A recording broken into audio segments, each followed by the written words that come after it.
মেয়েদেরকে রানী বলা হয় কিন্তু তাদেরকে রাজত্ব দেওয়া হয় না। মেয়েদেরকে পরী বলা হয় কিন্তু তাদেরকে উড়তে দেওয়া হয় না বা স্বাধীনতা দেওয়া হয় না। মেয়েদেরকে ঘরের লক্ষ্মী বলে কিন্তু তাদেরকে উপযুক্ত সম্মান দেয় না। যেই দিন নারীরা নির্ভয়ে বাড়ির বাইরে পা রাখতে পারবে সেই দিন থেকেই শুরু হবে আসল স্বাধীনতা। সবাই মনে রাখবে যে হ্যাঁ, আমাদের দেশটা স্বাধীন, কিন্তু এখন নয়। হাতে জ্বলন্ত মোমবাতি, মুখে উলুধ্বনি আর শঙ্খর বাজনা শুনে সবাই বুঝবে হ্যাঁ, নারীরা সবসময় চুপ থাকে না। এই রকম ভিতরে ভিতরে কত ঘটনা আছে জানো দিদি। এখন সারা পৃথিবী লড়াই করছে শুধু তোমার বিচার চাওয়ার জন্য। সত্যি আজ দেখলে মনে হয় যে দিদিটা দেখে যেতে পারতো মানুষ কি না করতে পারে।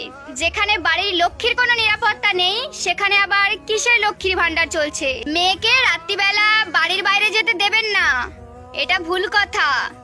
আপনার ছেলেকে সন্ধ্যাবেলা বাড়ির বাইরে যেতে বারণ করবেন যতদিন না সে